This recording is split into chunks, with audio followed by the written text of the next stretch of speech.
Dear all, आप सभी का स्वागत है जोहार मैम प्लेटफॉर्म पर। हम पढ़ रहे हैं इंडियन कॉन्ट्रैक्ट एक्ट 1872, जिसमें सबसे ज़्यादा सेंसिटिव टॉपिक है breach of contract. Breach of contract का ये तीसरा वीडियो है। कंटिन्यू अगर टॉपिक को समझना चाह रहे हैं तो स्टार्टिंग से वीडियोज़ को ज़रूर देखिएगा। बच्चों, कई बार ऐसा होता है कि हम अच्छे मन से कॉन्ट्रैक्ट तो शुरू कर देते हैं, हम कॉन्ट्रैक्ट कर तो लेते हैं, लेकिन होता क्या है कि परफॉर्मेंस अप्रोप्रिएट नहीं हो पाता है और कोई ना कोई पार्टी जो है बीच में ही कॉन्ट्रैक्ट को ब्रेक कर देते हैं, ब्रीच कर देते हैं, टर्मिनेट कर देते हैं, तोड़ देते हैं और रिश्ता टूट जाता है, ख़त्म हो जाता है।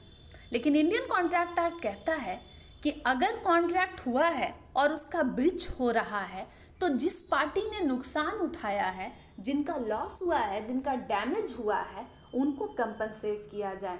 इसलिए लीगल रेमेडी हमारे पास, कानूनी प्रोविज़न, कानूनी सहायता, इन्फोर्सिबिलिटी अवेलेबल होती है कि अगर हमारी गलती के कारण हमने कॉन्ट्रैक्ट कंटिन्यू नहीं किया और अगर सामने वाले को हार्म हो रहा है, डैमेज हो रहा है, नुकसान हो रहा है, देन कानून उस व्यक्ति को, जो पार्टी जिसे नुकसान हो रहा है, उसकी मदद करता है, उसकी हिफाजत करता है और उसे बचा लेता है नुकसान सहने से। चलिए, हम पढ़ रहे हैं remedy for breach of contract. कानून हमारा किस तरीके से मदद करता है अगर कॉन्ट्रैक्ट बीच में ही टूट जाता है, नहीं चल पाता है, टर्मिनेट हो जाता है, ख़त्म हो जाता है।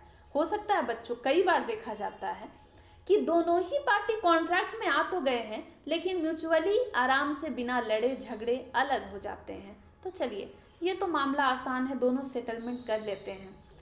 लेकिन कई बार ऐसा होता है कि साथ में हम आ रहे हैं, कॉन्ट्रैक्ट कर रहे हैं, लेकिन एक पार्टी जो है वो ड्रामे शुरू कर देता है और कॉन्ट्रैक्ट ब्रेक करना पड़ता है, जिसके कारण कई बार जो सामने वाले पार्टी में जिस बात को लेकर के कॉन्ट्रैक्ट हुआ था, उन्होंने आधा अपना काम कर लिया होता है, फिर उनको नुकसान होता है और जैसे ही नुकसान होता है उनके अंदर गुस्सा आ जाता है, वो चिल्लाने लगते हैं, चीखने लगते हैं और कहते हैं मैं तो इसे नहीं झेलूंगा, तुम्हें तुम्हारी औकात दिखाऊंगा। और जब भी बात आएगी औकात दिखाने की, इंडियन कॉन्ट्रैक्ट एक्ट आपकी मदद करेगा कि अगर आपके साथ चीटिंग हुई है, फरेब हुआ है, धोखा हुआ है, तो फिर आपको मदद मिलेगा, आपकी सुरक्षा की जाएगी।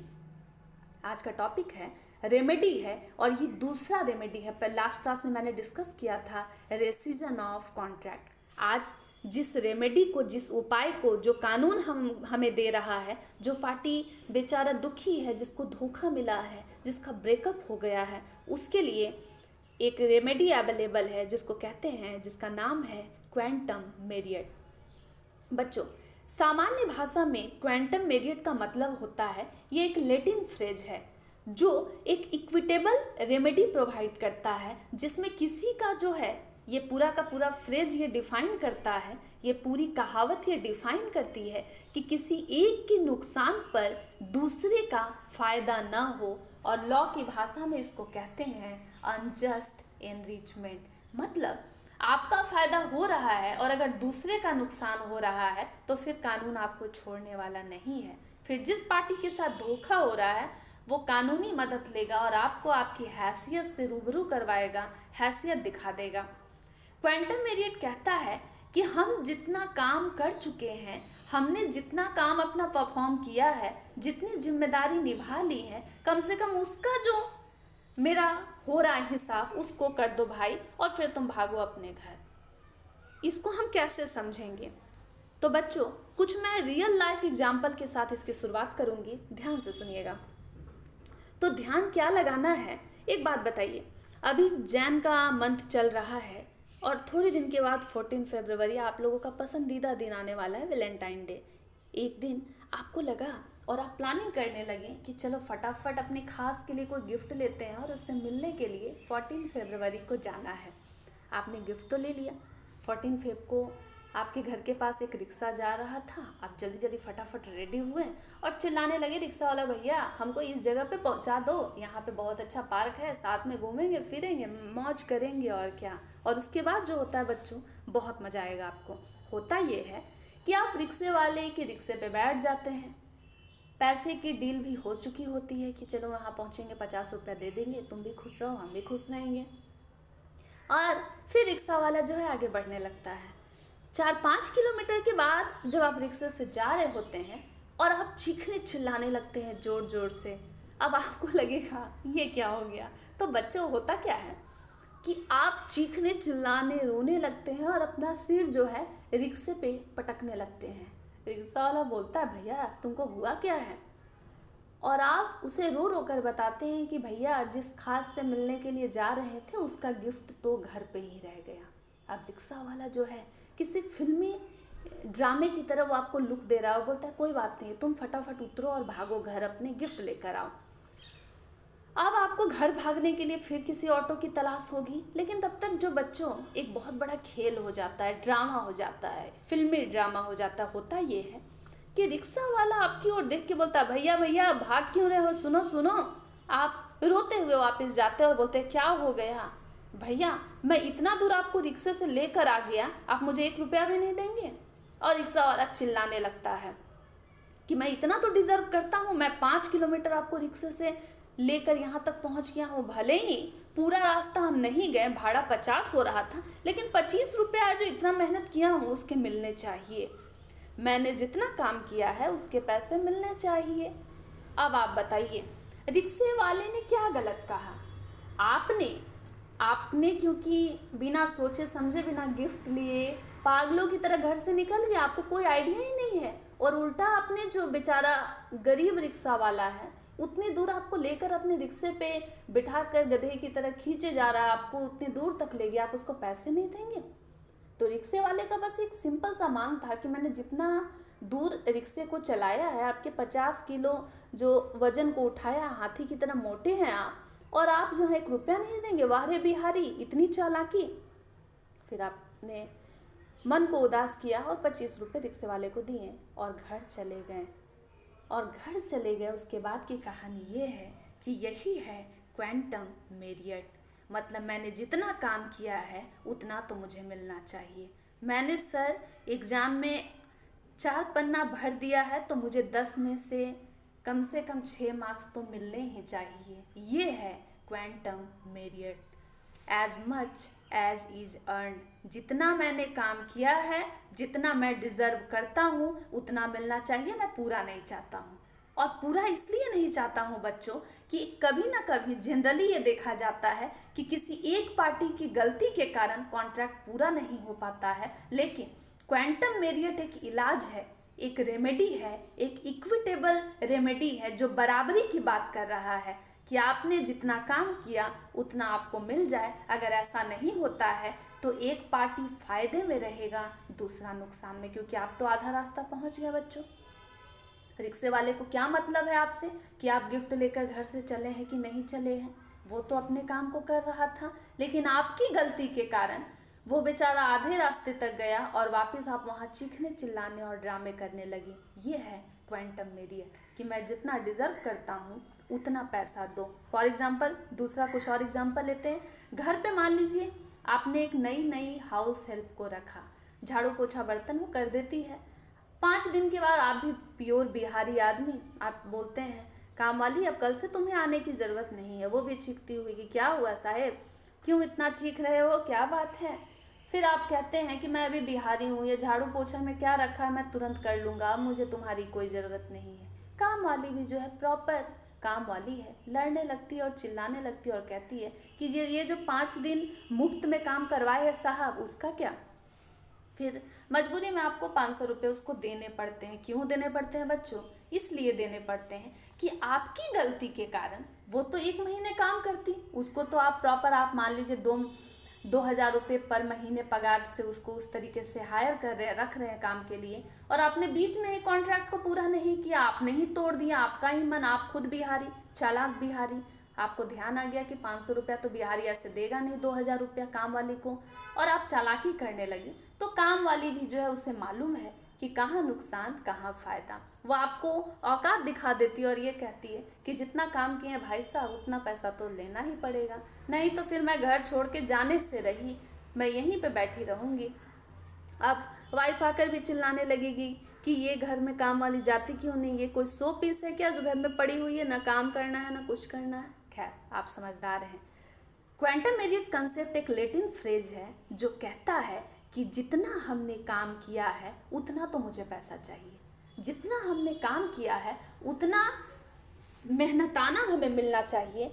और क्वांटम मेरिट एक आपको कानूनी सुरक्षा देता है, रेमेडी देती है अगर आपका कॉन्ट्रैक्ट बीच में टूट गया है, ब्रेक हो गया है, ब्रीच हो गया है।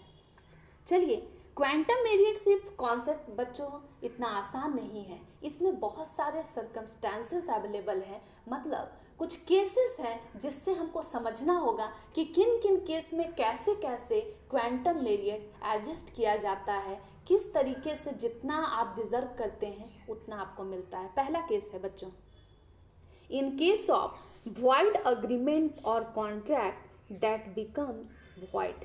इसका एक मतलब है बच्चों, ध्यान से सुनिएगा। void का मतलब होता है void ab initio, मतलब कोई चीज़ शुरू से वैलिड न होना, अवैध होना, जो शुरू से ही गलत है, जिसका बेस जो है, जिसका कोर जो है वो गलत ही है, बुनियाद जिसकी गलत है, जो एग्जिस्ट ही नहीं करता है शुरू से ही।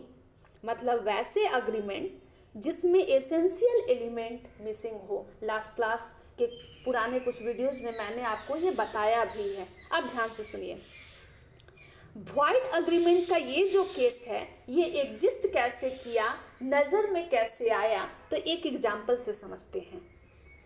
मिस्टर एक्स जो हैं, आपको दिख रहा होगा स्क्रीन पर, उन्होंने मिस्टर वाई को, मिस्टर एक्स जो है उन्होंने मिस्टर वाई के साथ एक अग्रीमेंट किया, एक कॉन्ट्रैक्ट किया। और कॉन्ट्रैक्ट ये था बच्चों कि मिस्टर एक्स कह रहे थे कि मैं तुम्हें अपना एक घोड़ा जो है वो बेचना चाहता हूँ, एक हॉर्स है मेरे पास, वो बेचना चाहता हूँ। अब होता क्या है बच्चों कि जैसे ही एक्स वाई में कॉन्ट्रैक्ट हुआ, दोनों को मालूम ही नहीं था कि वो जो हॉर्स है वो पहले से मरा हुआ है, वो मर गया है। किसी सिचुएशन में आकर उसके साथ कुछ ऐसी घटना घट गई कि वो जो हॉर्स है वो जिंदा नहीं है। कॉन्ट्रैक्ट तो एक्स और वाई का हो गया है, दोनों ने म्यूचुअली गलती कर दी। उनको आइडिया भी नहीं था कि जिस हॉर्स पर वो अग्रीमेंट या कॉन्ट्रैक्ट कर रहे हैं वो मर चुका है।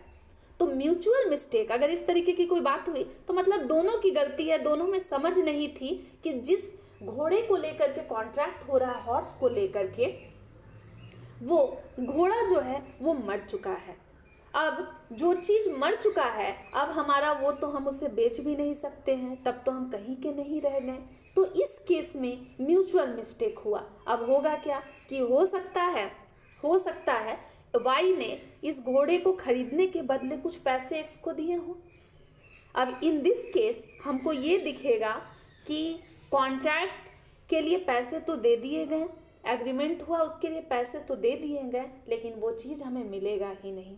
तो वाई कहेगा कि अब तो घोड़ा मुझे मिलेगा नहीं, तो तुम जो है मुझे पैसे लौटा दो। और वो चीज़ शुरू से अवैध है तो कॉन्ट्रैक्ट तो परफॉर्म नहीं हो पाएगा। तो यहाँ एग्जिस्ट करेगा क्वांटम मेरिट। अगर कोई पैसा है तो हम लोग, क्योंकि दोनों की गलती थी, दोनों को कोई आइडिया नहीं था, पहले से कोई नॉलेज नहीं था, चीज़ जो है जिसका बेस है, जो शुरुआत है, जो सब्जेक्ट मैटर है, वही तो डिस्ट्रॉय हो गया। घोड़े पे बात हो रही थी, घोड़ा घास खा रहा होगा, हो सकता है किसी दिन घास ज़्यादा खा लिया हो, वो मर गया। और जब मर गया वो, तो अब कैसा कॉन्ट्रैक्ट। अब फॉर एग्जाम्पल वाई ने एक्स को पैसे दिए हों तो अब वाई को उस पैसे को रिटर्न करना होगा, या एक्स खुद कहेगा कि भाई तुम्हें तो घोड़ा मिल नहीं पाया, जो जितना तुम्हें लग रहा है सही उचित उतना पैसा मुझे दे दो। दूसरा केस बच्चों, पहले नॉन ग्रेटिट्यूअस को समझने से पहले हमें समझना होगा ग्रेटिट्यूटस क्या किसे कहते हैं और ये होता क्या है। ग्रेटिट्यूअस बच्चों उसे कहते हैं जब हम किसी को प्यार से कोई चीज़ गिफ्ट करते हैं। फॉर एग्ज़ाम्पल, आपका और मेरा रिश्ता अच्छा है, मैंने आपको अपना कोई सामान दे दिया, मेरे पास कोई ड्रेस है मैंने वो आपको दे दिया, मेरी कोई घड़ी है, बैग है, बोतल है, कुछ भी दे दिया, प्यार से दे दिया कि भाई लो तुम इसे यूज करो। दोस्ती यारी में कई बार ऐसा लोग करते भी हैं। लेकिन नॉन ग्रेटिट्यूडस क्या होता है, जब हम आपको कोई सामान दे तो रहे हैं लेकिन कुछ ना कुछ एक्सपेक्टेशन है कि आप बदले में मुझे कुछ मॉनेटरी कंसिडरेशन दे सकते हैं या कुछ पैसे दे सकते हैं।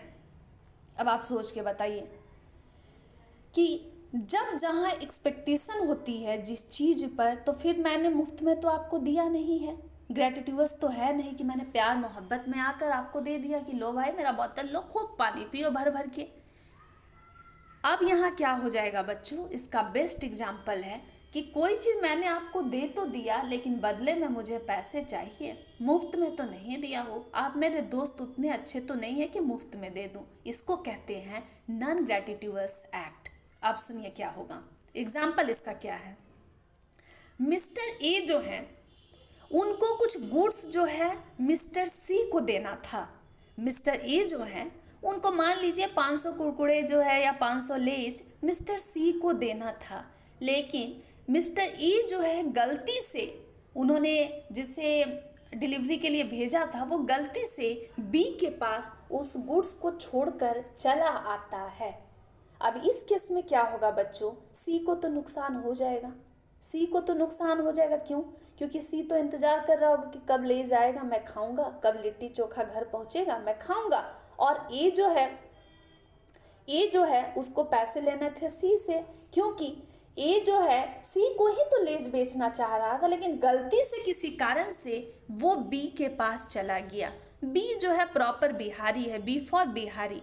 बिहारी के पास जैसे ही लेज गया उसने लेज खाना शुरू कर दिया, पूरा खाया लेज बच्चों, एकदम जान लगाकर उसने लेज खा लिया। अब होता क्या है बच्चों, इस सिनेरियो में क्या ए और बी में दोस्ती थी? नहीं थी। ये क्या ग्रेटिट्यूडस एक्ट है कि ऐसी दोस्ती थी कि प्यार से ए ने बी को सामान दे दिया? नहीं बच्चों, ई और सी का जो है डील, जो कॉन्ट्रैक्ट हुआ था वो बिल्कुल प्रोफेशनल था, बिल्कुल बिजनेस वाला था, बस काम से काम मतलब वाला था, प्रॉपर बिल्कुल ट्रेडिंग की तरीके से था। ए अगर सामान बी के घर पहुंचाता है, सी के घर पहुंचाएगा, तो सी को बदले में ए को पैसे देने पड़ेंगे। लेकिन इसमें फ़ायदा हो गया बी का, गलती से जैसे ही गुड्स उसके पास पहुंचा उसने यूज करना शुरू किया। अब ए करेगा क्या? अब ए के पास ऑप्शन क्या है, सी को सॉरी बोलेगा तो सी भी गुस्से में आ जाएगा क्योंकि उसके पास तो लेज पहुंचा है नहीं। जैसे ही सामान पहुंचता तभी ना सी ए को पेमेंट करता। अब होगा क्या बच्चों कि ए जो है वो इंटाइटल्ड होगा, वो मनी ले सकता है। किससे लेगा? बी से लेगा। ये कहते हुए लेगा कि अरे बिहारी, तुमको क्या लगा हम मुफ्त में तुमको इतने सारे लेज के पैकेट देंगे? ये तो मैंने सी को बेचा था, उसका एक छोटा सा दुकान था, वो उसमें लेज बेचता, मैंने उसको लेज दिया, बदले में वो मुझे पैसे देता। अब यहाँ ए जो है बच्चों वो बी से मनी रिकवर करने के लिए लायबल है, इंटाइटल्ड है। वो ए जो है वो बी से पैसे ले सकता है, क्योंकि इस एक्ट में ग्रेटिट्यूडस नेचर नहीं है, ये नॉन ग्रेटिट्यूडस है। यहाँ पर समथिंग इन रिटर्न का कॉन्सेप्ट अवेलेबल है। ए और बी में कोई दोस्ती नहीं है, कोई प्यार नहीं है, वो मुफ्त में क्यों देगा उतने सारे लेज के पैकेट? ये हो गया दूसरा केस लॉ, जहां क्वांटम मेरिएट होता है। ए जो है वो लाइबल है, इंटाइटल्ड है कि वो बी के घर जाए और पैसे मांगे या फिर अपने गुड्स मांगे, और जैसे ही वो बी के पास जाएगा बी को लौटाना पड़ेगा। ये है क्वांटम मेरिएट का कॉन्सेप्ट। चलिए थर्ड केस है बच्चों, in case of act preventing the completion of contract. इसका क्या मतलब है? इसका ये मतलब है बच्चों, सोच के देखिए कि कोई कॉन्ट्रैक्ट हुआ तो है, पर वो मेरी गलती के कारण नहीं बच्चों, सामने वाले की गलती के कारण। मैं तो लगता है ना, मुझे तो सच बोल देना चाहिए, आप लोगों की गलती के कारण वो कॉन्ट्रैक्ट कंप्लीट नहीं हो पाता है। तो जिस चीज़ में मेरी गलती ही नहीं तो मैं उसका नुकसान क्यों उठाऊं? तो फिर आ जाता है क्वांटम मेरिएट। यहाँ कैसे एडजस्टमेंट होगा? तो एक एग्जाम्पल समझिए। ये जो मिस्टर सी है वो मिस्टर पी को कहते हैं, और ये जो पी है ना पढ़ाकू है। ये पढ़ाकू आदमी पी जो है उसको बहुत सारे बुक लिखने का शौक रहता है, वो एक ऑथर होता है, लिखने वाला होता है। बिहारी तो होते ही हैं, बिहारी को कोई भी टॉपिक दे दो वो 100 पेज लिख लेता है। इतना मस्त ऑथर होते हैं बिहारी। मुझे तो बड़े पसंद आते हैं बिहारी लोग। आप ज़रूर बताइएगा आपको अच्छे लगते हैं कि नहीं। अब सी कहता है पी को कि सुनो बिहारी, पढ़ाकू बिहारी, तुम एक काम करो, मेरा एक मैगजीन है वो पब्लिश्ड होता है, तुम उसमें 10 आर्टिकल लिख दो, मैं तुमको पर आर्टिकल के 1,000 रुपये दूंगा। ये जो पी है, पढ़ाकू आदमी जो कि बिहारी है, बोलता है अरे अरे वाह, अच्छी अपॉर्चुनिटी है, मैं भी लिखने पढ़ने वाला आदमी हूँ, मैं लिख दूंगा आर्टिकल, तुम टेंशन मत लो। अचानक क्या होता है बच्चों, एक छोटा सा एक्सीडेंट हो जाता है, एक घटना घट जाती है, एक इंसिडेंट हो जाता है। और होता ये है कि वो मैगजीन जो है वो प्रिंट नहीं होना शुरू हो जाती है, उसका जो पब्लिकेशन है, उसका जो सर्कुलेशन है, वो सब रुक जाता है। अब पी जो है, जो कि बिहारी है, पढ़ाकू बिहारी, जो अभी तक 10 आर्टिकल टोटल लिखने थे, वो अभी तक 3 आर्टिकल लिख चुका होता है। वो दौड़ कर आता है और कहता है सुनो सी, वाह रे वाह, तुमने तो धोखा कर दिया भाई, अब तो मैगजीन छप नहीं रहा है, प्रिंट नहीं हो रहा है, ये तो क्लोज हो गया सारा प्रोसेस, और मैंने तो इतना मेहनत किया है। तो एक काम करो, तुमने तो कहा था कि जब मैं एक आर्टिकल लिखूंगा तो तुम मुझे 1,000 रुपये दोगे, तो अब तुमको करना क्या है। तो सी बोलता है अब मैं क्या करूं, अब तो मेरा सर्कुलेशन नहीं हो रहा है, मैगजीन तो छप नहीं रहा है। तो बच्चों, यहाँ क्वांटम मेरियट किस तरीके से आ रहा है उसको समझिए। अब तक आपको मैंने बता दिया कि जो पी है, जो कि बिहारी है, पढ़ाकू बिहारी, जो ऑथर है, उसने 3 आर्टिकल लिख दिए। अब पर आर्टिकल का प्राइस उसे 1,000 मिलना था, अब 3 आर्टिकल लिख दिए तो 3,000 तो वो डिज़र्व करता है ना। यही है क्वांटम मेरियट, कि जितना वो डिज़र्व करता है उतना मिले। लेकिन यहाँ पर एक लूप होल्स है जिसको आप समझिएगा तो उसके बाद आपके चेहरे पे एक हंसी आ जाएगी, और तब यकीन आएगा कि कानून जो है दिखता तो सिंपल है लेकिन फंडा सिंपल नहीं है। तब तक जो पी बिहारी है, बिहारी बुद्धि लगाता है, बड़ा तेज है। क्या कहता है, आपको हैरानी होगी, वो कहता है कि भाई 3 आर्टिकल तो मैंने पूरे कर दिए, तुम्हें 3,000 तो देने हैं लेकिन थोड़े पैसे और लगेंगे। तो सी बोलता है अरे भाई क्या हो गया, तुमने तो इतना काम किया, हो गया। तो फिर बिहारी कहता है कि जितना काम किया उतना तो पैसा लूँगा ही, लेकिन 4th आर्टिकल लिखने के लिए मैंने बहुत सारे PDF डाउनलोड करके प्रिंट करवा लिए, मैंने बहुत सारा रिसर्च वर्क कर लिया, मैंने बहुत सारे डाटा को कलेक्ट कर लिया, उसमें भी तो पैसे लगे। तो मैंने ये जो 4th आर्टिकल के लिए जो थोड़े बहुत मेहनत किए हैं, मैं उसके पैसे भी डिज़र्व करता हूँ। और आपको मालूम होगा कि सी को उसके बदले भी पैसे देने होंगे। ये है क्वांटम मेरियट, कि कोई आदमी जितना डिज़र्व करता है, जो भी लोग कॉन्ट्रैक्ट में आए हैं, उस पार्टी को उतना कंपनसेट करना ही पड़ेगा, उतना वो इंटाइटल्ड होंगे ही, उतना वो लायबल होंगे, उनको उतना मिलना ही चाहिए और मिलेगा ही, कानूनी सहायता मिलेगी ही जितना उन्होंने काम किया है। 3 केसेस हो गए और 2 और बच रहे हैं। तो चलिए 4th केस को पढ़ते हैं, और आप जो है इसके स्क्रीनशॉट को आप देख लीजिएगा। हैंडराइटिंग मेरी बड़ी खूबसूरत है, हो सकता है समझ ना आए तो ध्यानपूर्वक से देखिएगा, ध्यान लगा के देखिएगा और समझिएगा। बच्चों, इसमें जो 4th केस है उसको समझिए। In case of divisible contract, divisible contract ऐसे कॉन्ट्रैक्ट हैं जो डिविजिबिलिटी पर बेस्ड है, मतलब जिनको टुकड़े में किया जा सकता है, और अगर आपने टुकड़े में उस काम को कर दिया तो जितना आपने काम किया है उतना पैसा आपका बन जाएगा।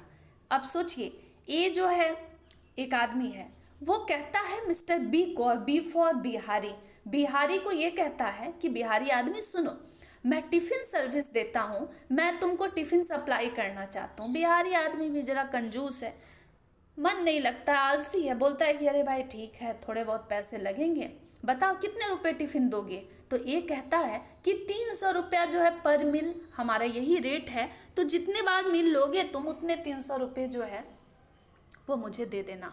अब क्या होता है, बिहारी आदमी, अब आपको लग रहा होगा वो चालाकी कैसे नहीं करेगा, वो उतने भोले नहीं होते हैं। बी फॉर भोला यहाँ नहीं होता है, बी फॉर बिहारी हो सकते हैं, बिहारी भोले नहीं होते हैं, चालाक होते हैं। क्या करता है बी, पता है बी ये करता है बच्चों कि 5-6 दिन तक मील खा लेता है 300 रुपये का, और छठा दिन वो चिल्लाने लगता है, रोने लगता है, भौंकने लगता है, हंसने लगता है, सिर को पटकने लगता है और कहता है, अरे यार मेरा तबीयत खराब हो रहा है, पेट दर्द हो रहा है, मेरा बीपी लो हो रहा है, मुझे 5 बीमारी हो गई है, अब मैं इस मिल को नहीं खाऊंगा। और वो क्यों बीमार हो रहा है पता है? क्योंकि वो पैसे देना नहीं चाहता है। अब मिस्टर ए बिहारी के घर जाता है।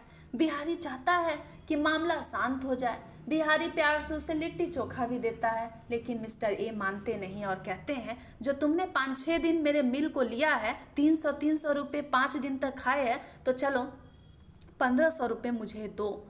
जितने भी पर डे हैं, क्योंकि आप सोच कर देखिए कि ये पर डे मिल सिस्टम से आप कैलकुलेट इजीली कर पाएंगे कि जितने दिन मिल गया, जितने दिन मिल लिया गया, कंज्यूम किया गया, उतने पैसे सामने वाले के बनते हैं। और फिर वो बिहारी कितना भी चालाकी कर ले, बंगाली के आगे तो कोई नहीं है। उसको मिस्टर ए को 1500 रुपये जितने भी हो रहे हैं वो उतना देना ही पड़ता है। और ये है quantum Marriott. Last case law है, और लास्ट केस लॉ ये कहता है, बच्चों ध्यान से सुनिएगा, वैसे मैंने बहुत छोटा लिखा है और ये बहुत पुराना नोट्स है मेरा, तो ज़रा आप समझ कर देखिएगा और कोशिश कीजिएगा पढ़ पाइए।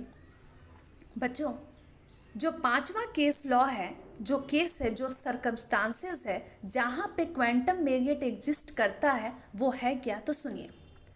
कई ऐसे कॉन्ट्रैक्ट होते हैं बच्चों जो इनडिविजिबल होते हैं, मतलब जिसको हम डिवाइड नहीं कर सकते। काम हुआ तो ठीक हुआ, पूरा का पूरा काम करना ही पड़ेगा, लेकिन अगर काम अच्छे से नहीं भी हुआ, फिर भी काम को आपको मोटा मोटी तौर पर करके देना पड़ेगा। अब होगा क्या? तो सुनिए, इनडिविजिबल कॉन्ट्रैक्ट का एग्जाम्पल क्या है उसको आप समझिए। अब इसमें होगा क्या कि बेस्ट एग्जाम्पल बिहारी घरों में होता है। मान लीजिए किसी बिहारी की शादी होती है और मिस्टर वाई की शादी होती है। मिस्टर एक्स को जिम्मा मिलता है, मिस्टर एक्स जो है वो डेकोरेटर है। वो कहते हैं, मिस्टर वाई बिहारी चिंता मत कीजिए, मैं आपके घर को ऐसा सजाऊंगा कि सब देख के जल के मर जाएंगे। अब वाई जो बिहारी वो भी खुश हो गया, क्योंकि बिहारियों की आदत होती है जरा शो ऑफ तो कर ही लेंगे। उतना उतना खेत है, उतना उतना पैसा रुपया है, तो पार्टी में तो दिखाना तो पड़ेगा ना कि शादी हो रही है। तो बच्चों, मिस्टर वाई जैसे ही शादी के दिन पहुंचते हैं, वो देखते हैं कि पंडाल तो अच्छा बना है, तैयारी तो अच्छी है, लेकिन बहुत सैबली काम हुआ है, बहुत ज़्यादा अच्छा नहीं हुआ है, ठीक ठाक काम हुआ है। अब क्या होगा बच्चों? खेल यहीं से शुरू होगा और समझना है।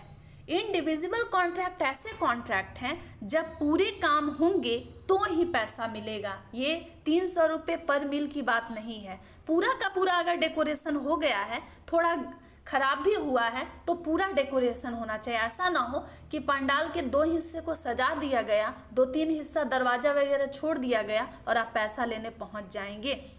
इनडिविजिबल कॉन्ट्रैक्ट वैसे कॉन्ट्रैक्ट हैं जहां आपको पूरी तरीके से चीज़ों को सजाना पड़ता है। पूरा काम करिएगा तो ही आप डिजर्व करिएगा, नहीं तो नहीं करिएगा। बिहारी बोलता है, अरे भाई आज शादी वाला दिन है, अब इसके साथ कितना लड़ाई झगड़ा करूं, थोड़ा सा बारात आने में वक्त है, 2-3 लाख रुपया साइड से भी खर्च करके हल्का फुल्का अलग से भी डेकोरेशन करवा देता हूँ। मिस्टर एक्स जो हैं, उन्होंने जितना भी घर सजाया, क्योंकि उन्होंने थोड़ा सा डेकोरेशन छोड़ दिया था, तो वो पैसे डिजर्व नहीं करते हैं। लेकिन अगर मिस्टर एक्स ने घर को सजा दिया, थोड़ी बहुत फूल पत्ती अगर कम लगाई, थोड़ा बहुत कम सजाया, तो फिर क्या होगा बच्चों? 1 भी रुपया उन्हें उतने में पैसा मिल जाएगा। लेकिन अगर वो पूरा का पूरा हॉल को ही नहीं सजाते हैं, बस थोड़ा बहुत डिज़ाइन कर देते हैं, तो उनको क्वांटम मेरियट से अवार्ड नहीं मिलेगा, उनको उतना का पैसा मिलेगा नहीं। इंडिविजुअल कॉन्ट्रैक्ट ऐसे कॉन्ट्रैक्ट है जिसमें आपको काम पूरे तरीके से करना होगा। आप मोटा मोटी करके दे सकते हैं, पूरा का पूरा पंडाल सजा दिए लेकिन थोड़ा बहुत डेकोरेशन रह गया तो सामने वाला पार्टी एडजस्ट कर लेगा, लेकिन पूरा का पूरा आधा पंडाल सजाए ही नहीं है तो क्वांटम मेरियट नहीं होगा, क्योंकि इनडिविजिबल कॉन्ट्रैक्ट है। ये वैसे कॉन्ट्रैक्ट होते हैं जब पूरे काम होंगे तो ही फिर पैसे मिलेंगे, नहीं तो पैसे नहीं मिलेंगे। कई बार लोग होते हैं 3/4 काम किए पंडाल का, 1/4 काम किए और डेकोरेटर कहा कि अब मुझसे काम नहीं होगा, मैं जा रहा हूँ। तब इस केस में सामने वाला पार्टी आपको पेमेंट नहीं करेगा। लेकिन फिर कई बार होता है बच्चों कि मोटा मोटी तौर पर सारे काम हो गए हैं, फिनिशिंग थोड़ा सा कम है, हो सकता है वो ज़्यादा ट्रेंड स्किल्ड वर्कर ना हो, जैसे तैसे सजा कर चला जाए, फिर भी उसने काम तो पूरा किया है ना। भले ही गंदा संदा कर दिया हो, जैसे तैसे कर दिया हो, जैसे का तैसा कर दिया हो, फिर भी उसको पेमेंट देना ही पड़ेगा, क्योंकि आपको मालूम है कि डेकोरेटर बहुत सारे पैसे जो हैं वो डिमांड करते हैं, वो हॉल को सजाते हैं और बहुत अच्छे तरीके से सजाते हैं। ये इंडिविजुअल कॉन्ट्रैक्ट है, जहाँ पैसा तभी पाइएगा, आप पैसा तभी डिज़र्व कीजिएगा जब आप पूरे काम को कंप्लीट करते हैं, क्योंकि ये डिविजिबल कॉन्ट्रैक्ट नहीं है, इसका पेमेंट टुकड़ों में नहीं होता है।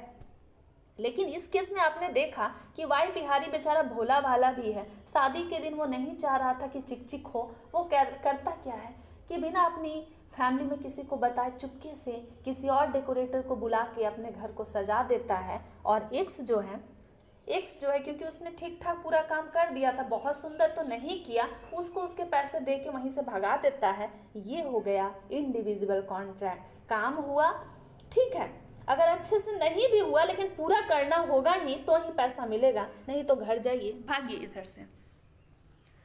अब आप स्टार्टिंग से देखिएगा, क्वांटम मेरियट को मैं यहाँ से स्टार्ट करती हूँ। यहाँ से ये शुरू हो रहा है, स्क्रीन को जूम आउट कर रही हूँ, जूम इन कर रही हूँ। अब देखिए क्वांटम मेरियट के बारे में सब कुछ लिखा हुआ है, मैंने बहुत समझा दिया है। बस बेसिक बात है कि जितना हमने काम किया है, जितना हम डिज़र्व करते हैं, उतना हमें एप्रिसिएशन अवार्ड मिलना चाहिए और किसी भी पार्टी को अनजस्ट एनरिचमेंट नहीं होना चाहिए। ऐसा ना हो कि आपका तो फ़ायदा हो गया और सामने वाले का नुकसान हो जाए। ये पूरी की पूरी रेमेडी जो क्वांटम मेरियट है वो आपको रेस्टिट्यूशन प्रोवाइड करती है, मतलब आपको चुकाना पड़ेगा सामने वाले को जितना वो डिज़र्व करता है, आप भाग नहीं सकते हैं। अब आप घर में पहला काम है, स्लाइड को देखिए, पढ़िए, धीरे धीरे इसको स्क्रॉल किया जा रहा है, वीडियो को रोक रोक कर भी आप इसके नोट्स को प्रिपेयर कीजिए, या जिस सोर्सेज से आप पढ़ाई करते हैं उसको पढ़िए और suit for the quantum Marriott आप इसको पढ़िएगा। आप देख सकते हैं फॉर एग्ज़ाम्पल एक बहुत बड़ा सा मैं लिख दी हूँ, उसको भी आप यूज कर सकते हैं, पढ़ सकते हैं। लेकिन अगर आप कॉन्सेप्ट समझ गए हैं तो आप इसमें किसी तरीके से लिख सकते हैं। कॉपी में कोशिश कीजिएगा, ज़रा सा क्रिएटिविटी लाएं, एग्जाम्पल्स दें। और क्वांटम मेरियट के जनरली ये जो 5 सर्कमस्टांसेस है बहुत यूज किए जाते हैं, हर जगह पर ये मेंशन्ड है, तो इसको ज़रूर पढ़िएगा। ऐसे केसेस, ये 5 केसेस में क्वांटम मेरियट कॉन्सेप्ट किस तरीके से वर्क किया है मैंने बहुत डीपली डिटेल में बताया है। क्वांटम मेरियट के जितने केस लॉ हैं ये यहाँ पर आपको दिख रहा होगा, मैंने पेन से लिखे हैं, जो डिस्कस भी किए गए हैं। ये रेमेडी है, ये कानूनी सहायता आपको देता है। और क्या है ये सहायता बच्चों? ये कहता है क्वांटम मेरियट कि किसी भी पार्टी का अनजस्ट एनरिचमेंट ना हो। जिसने जितना काम किया है सामने वाले पार्टी ने, अगर आपका कॉन्ट्रैक्ट ऐसा हुआ था 10 बैग बनाने का और अगर उसने 4 बैग बना लिया और आपने कह दिया कि अब मत करो भाई, मैं कहीं और काम करवा लूँगा, तो जितना उसने बैग बना दिया है उतना आपको उसके काम के बदले देना ही पड़ेगा। जितना वो डिज़र्व करता है उतना पैसा देना ही पड़ेगा। तो जो भी सर्विस की एक्चुअल वैल्यू होती है, जितना काम हो गया है उतना तो पैसा देना ही पड़ेगा। और ये बहुत ज़रूरी है, क्योंकि इससे होगा क्या कि आपने तो बैग बनवा लिया, आपने तो काम करवा लिया और सामने वाले को नुकसान हो गया। ये है क्वांटम मेरियट। आपको कुछ केस लॉ भी दिख रहे होंगे, ज़रा सा देख लीजिएगा, कुछ नोट्स पुराने भी हैं, उसको पढ़ने की कोशिश कीजिएगा। कुछ बुक के कटिंग्स जो हैं मैं उसको भी डाल रही हूँ, स्लाइड में मैं इसे ऐड ऑन कर चुकी हूँ, इसको भी देखिएगा। और रिक्वेस्ट रहेगा, जिस बात को मैं कह रही हूँ बार बार, एक बार 2 बार करके कॉन्सेप्ट को क्लियर कीजिएगा। क्वांटम मेरियट कहता है, ये एक लैटिन फ्रेज है कि जो जितना डिज़र्व करता है उतना उसको मिलना चाहिए, और अगर उसको नहीं मिलता है तो फिर एक के फ़ायदे पर दूसरे का नुकसान सही बात नहीं है। तो जो भी पार्टी नुकसान में है, जो इंजर्ड पार्टी है, उसके साथ गलत ना हो, तो ये रेमेडी इंडियन कॉन्ट्रैक्ट एक्ट देता है। और आप ज़रूर पढ़िएगा, स्लाइड्स आपके लिए हैं। लास्ट क्लास जो है मैंने कई रेसिजन ऑफ कॉन्ट्रैक्ट बताया है, ब्रिज का रेमेडी बताया है, पहला रेमेडी, आज दूसरी रेमेडी मैंने बता दी हैं। चलिए, होप करती हूँ बेस्ट हो लाइफ में और अच्छे से पढ़ाई करेंगे। और फर्दर अपडेट के लिए जुड़ सकते हैं आप अपने जोहार मैम के साथ, और ज़रूर बताइएगा कैसा प्रिपरेशन चल रहा है और क्या हेल्प चाहिए मुझसे।